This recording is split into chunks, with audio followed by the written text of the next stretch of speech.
प्यारे दोस्तों, आज जो ये वीडियो बनाने का मकसद है ये केवल इसलिए है कि आप लोग को सच से रूबरू करवाया जाए कि आखिर सत्य है क्या,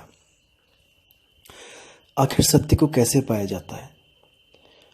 कुछ लोग के मन में ये विचार आने लगा है आजकल कि शायद सतगुरु कबीर साहब किसी सतलोक, अलखलोक, अनामी लोक में जाने की बात करते हैं या फिर कोई ऐसे दिव्य लोक को प्राप्त हो जाते हैं जहाँ से वापस उनको इस जन्म में आना ही पड़ता है, इस दुनिया में आना ही पड़ता है। तो दोस्तों, आज ये आपका जो भ्रम है, आज आपके इस भ्रम को मैं निकालूंगा आप लोग के दिमाग से कि आखिर कबीर साहब का मार्ग क्या है और उनसे जो आगे संत भक्ति मार्ग में आए हैं उनसे प्रभावित होकर उनके शिष्य रूप में, और उनका मार्ग क्या है। देखिए, आज आपको एक मैं वीडियो में जो बता रहा हूँ, शब्द बता रहा हूँ, एक वाणी नामदेव जी की, जो कबीर साहब के ही शिष्य थे। हालांकि नामदेव के जो भगत हैं वो इस बात को नहीं मानेंगे, कोई बात नहीं, हमें किसी को मनवाना नहीं है। आप मान के चलिए कि नामदेव जी जहाँ जाएंगे वहीं कबीर साहब जाएंगे, क्योंकि कबीर साहब ने जो नामदेव जी को बताया जिस स्थान के बारे में, तो नामदेव भी वहीं जाएंगे। अगर नामदेव जी कहीं और जा रहे हैं, इसका मतलब कि भाई उन दोनों का कोई गुरु चेले का रिश्ता नहीं है। तो आखिर नामदेव जी ने क्या बोला, देखते हैं सतलोक के बारे में क्या बोला। जो कबीर साहब का सतलोक, जो लोग कहते हैं कि कबीर साहब सतलोक चले जाते हैं, वहाँ से लाखों करोड़ों अरबों खरबों साल के बाद फिर वापस आना पड़ता है। देखिए, उनकी मूर्खता का कोई अंदाज़ा नहीं लगा सकता इस वाणी को समझने के बाद, लेकिन आपको इस वाणी को समझना पड़ेगा, वाणी कह क्या रही है। तो देखिए दोस्तों, वाणी क्या कहती है। अजर अमर अविनाशी देखे सिंधु सरोवर नहाया, यानी कि मैंने उस अजर अमर अविनाशी को देखा और सिंधु सरोवर नहा लिया, यानी कि मैं पवित्र गंगा में नहा लिया। ये कोई बाहर के समुद्र या सिंध नहीं है, ये अपनी आत्म रूपी गंगा है, इसमें मैं नहा लिया। और जो मैंने अजर अमर अविनाशी देखा, ये मैंने कोई अपनी आँखों से नहीं देखा कि मैं इन चमड़े की आँखों से मैं कोई जड़ वस्तु देख के आ गया, ऐसा नहीं है।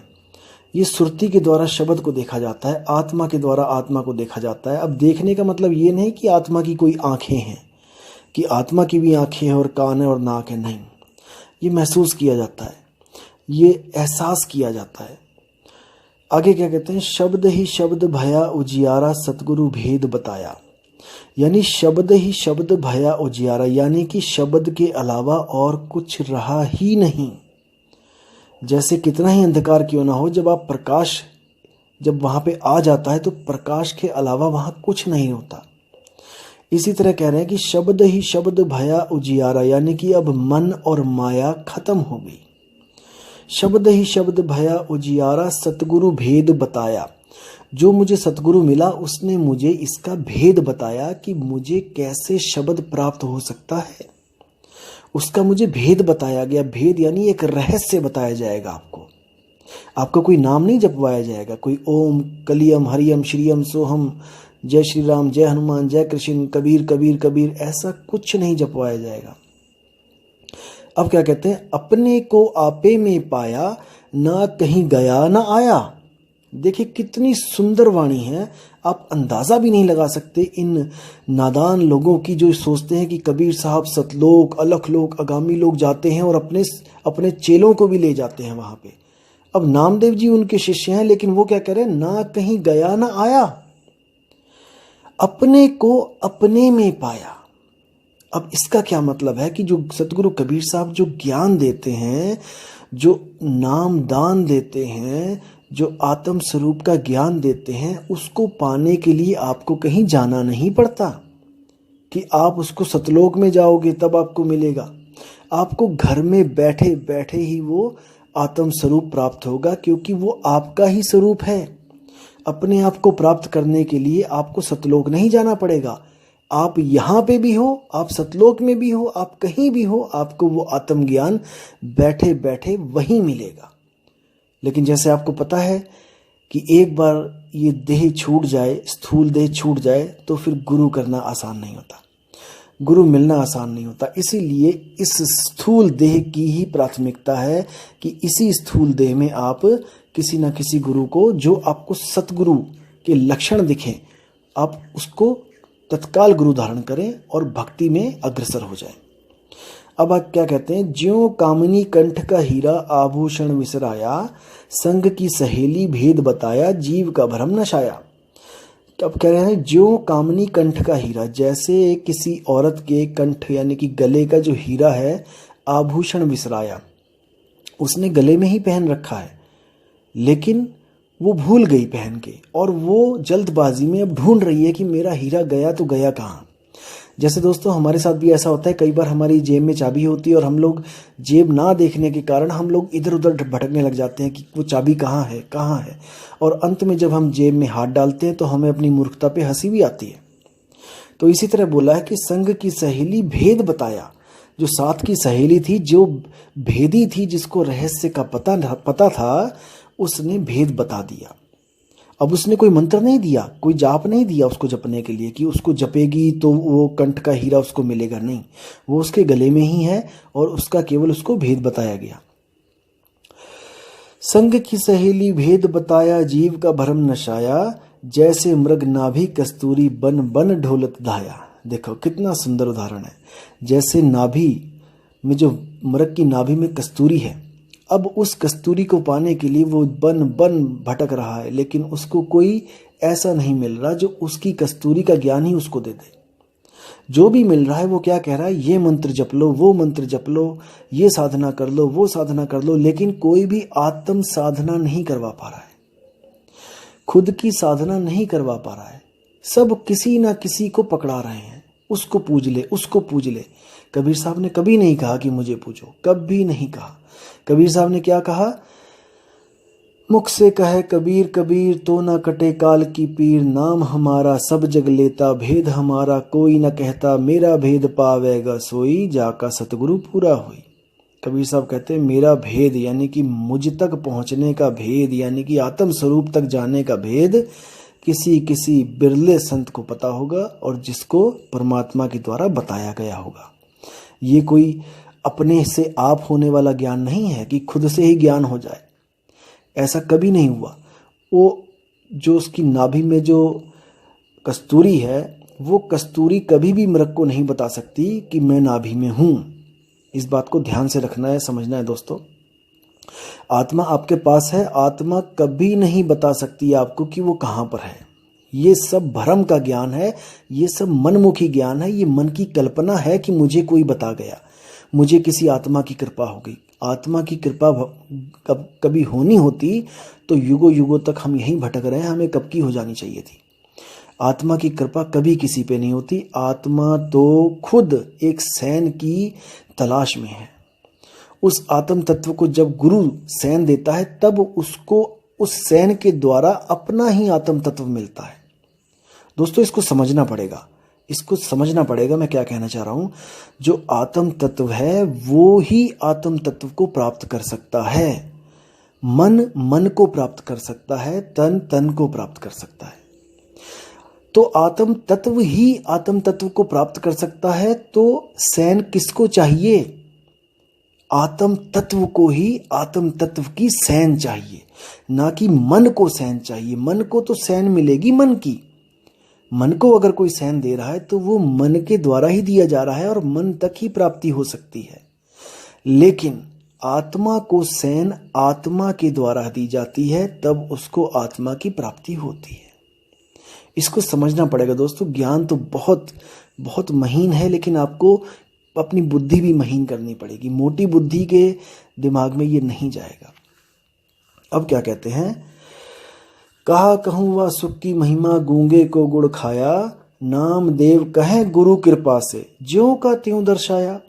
अब देखो कितना गहरा रहस्य है इसमें कि का कहूँ वह सुख की महिमा, गूंगे को गुड़ खाया। गूंगा जब भी गुड़ खाता है कभी नहीं बता पाता है कि मुझे मीठा लग रहा है, कि मुझे कैसा लग रहा है, कभी नहीं बोलेगा।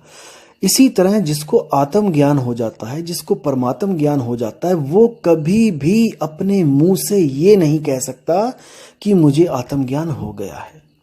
दोस्तों इस पे विचार करना, क्योंकि आत्म ज्ञान हो गया ये कहने में अगर इस मुख में 10 लाख 10 करोड़ 10 अरब खरब जीभें भी हों तब भी वो ये नहीं बोल सकती कि मुझे आत्मज्ञान हो गया है। इसको समझना पड़ेगा। ये बात कब हो सकती है? जब आप गुरु से या अपने गुरु भाई के साथ बात कर रहे हो, तब आप कह सकते हो कि मुझे आत्मज्ञान हो गया। नहीं तो आप पूरी दुनिया के सामने नहीं कह सकते। आप नहीं कह सकते कि आत्मज्ञान हो गया। भीखा साहिब कहते हैं, भीखा बात यगम की कहन सुनन में नाही, और जो कहे सो जाने नाही, और जाने सो कहे नाही। अब इतना प्यारा शब्द है कि जो जानता है वो कहता नहीं है, और जो कहता है वो जानता नहीं है। आगे क्या कहते हैं? नाम देव कहे गुरु कृपा से, ज्यों का त्यों दर्शाया। यानी कि ऐसा मुझे बताया जैसा वो है, उसमें कोई लाग लपेट नहीं करी। जैसे कोई कहे कि आत्मा एक है, तेरी भी एक है, मेरी भी एक है, ये मूर्खता है। कबीर साहब कहते हैं, एक कहूं तो है नहीं। अगर कोई कहता है कि आत्मा एक ही है सबकी, तो कबीर साहब कहते हैं नहीं, वो एक नहीं है। एक कहूं तो है नहीं, और दो कहूं तो गाली। मतलब अब कोई कहता है कि अच्छा यानी आत्मा एक नहीं है, यानी उससे भी बड़ी बड़ी बड़ी कोई एक और आत्मा है जो परमात्मा है, उसको बड़ी कर देते हैं कि उससे भी बड़ा। यानी कि एक अगर 1 किलो की आत्मा है तो वो 50 किलो का होगा। यही मूर्खता है दोस्तों, यही मूर्खता है। कबीर साहब कहते हैं, एक कहो तो हूं नहीं, और दो कहो तो गाली, और जैसा हूं तैसा कहूं, कहें कबीर बिचारी। वो परमात्मा जैसा है उसको वैसा ही बताने वाला कोई संत मिल जाए तो सारे पर्दे खुल जाते हैं। लेकिन दोस्तों इस वीडियो में आपको ये नहीं बताऊंगा मैं कि वो कैसा है। इसके लिए मैं अगली वीडियो बनाऊंगा। आप ध्यान से लगन से सुनना। ये सत्य ज्ञान है, ये असत्य की पोल खोलने के लिए बनाया जा रहा है, असत्य ज्ञान की धज्जियां उड़ाने के लिए बनाया जा रहा है। इसलिए दोस्तों आपने हर बात पे विचार करना है, बिना सोचे समझे किसी के पीछे नहीं लग जाना है। आप अपने आत्मा के मालिक हो, आप अपनी आत्मा के मालिक हो। आपने अपनी आत्मा के साथ पक्षपात नहीं करना है, आपने अपनी आत्मा का पूरा साथ देना है। क्योंकि दोस्तों युगों युगों जन्मों जन्मों अरबों खरबों कल्पों युगों से हम यहीं भटक रहे हैं, और हम अब इस भटकना को खत्म करेंगे। कैसे करेंगे? परख के द्वारा। हम परखेंगे कि क्या सच है और क्या झूठ है। कबीर साहब कहते हैं, दुनिया में बहुत से गुरु हैं, गुरु गुरु में भेद है, गुरु गुरु में भाव, सोई गुरु नित बंदिए, जो शब्द बतावे दाओ। जो गुरु आपको सच्चे शब्द के साथ जोड़ देता है, जो शब्द बोलने लिखने पढ़ने में नहीं आता, वो किसी भाषा का गुलाम नहीं है, वो किसी अक्षरों का गुलाम नहीं है। कबीर साहब गुरु ग्रंथ साहब में 340 पेज नंबर पर साफ साफ वाणी में बोलते हैं कि 52 आखर लोक त्रय सब कुछ इन्हीं माही, ये आखर खिर जाएंगे वो आखर इनमें नाही। यानी कि 52 अक्षर, यानी कि हिंदी पंजाबी उर्दू फारसी जितने भी अक्षर हैं ये सब 52 अक्षरों के अंतर्गत आ जाते हैं। इन अक्षरों से अगर कोई भी गुरु आपको नामदान दे रहा है तो 52 आखर लोक त्रय, वो इस 3 लोक का गुरु है। वो उस लोक का गुरु नहीं है जिसको सत्य लोक बोला गया है, जिसको सत्य स्वरूप बोला गया है, जिसको परमात्मा बोला गया है, जिसको आत्म स्वरूप बोला गया है। तो इसको समझना पड़ेगा। 52 आखर लोक त्रय सब कुछ ही नहीं माही, ये आखर खिरी जाएंगे, ये अंत में अक्षर खिर जाएंगे, खत्म हो जाएंगे, वो आखर इनमें नाही। जैसे आपने एक मकान बनाया ईंटों का और अंत में ईंटें टूट जाएंगी, तो तुम्हारा मकान ईंटों का ही तो बना है। जब ईंटें ही टूट गई तो मकान कहाँ से रहा? तुम्हारी भक्ति उन अक्षरों के ऊपर टिकी है, जब अक्षर ही खत्म हो जाएंगे तो भक्ति कहाँ टिकेगी?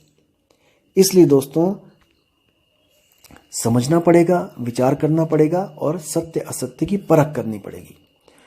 तो इसी के साथ दोस्तों ये वीडियो मैं यहीं समाप्त करता हूँ, और अगली वीडियो आपको बहुत ही जल्दी आपके पास होगी।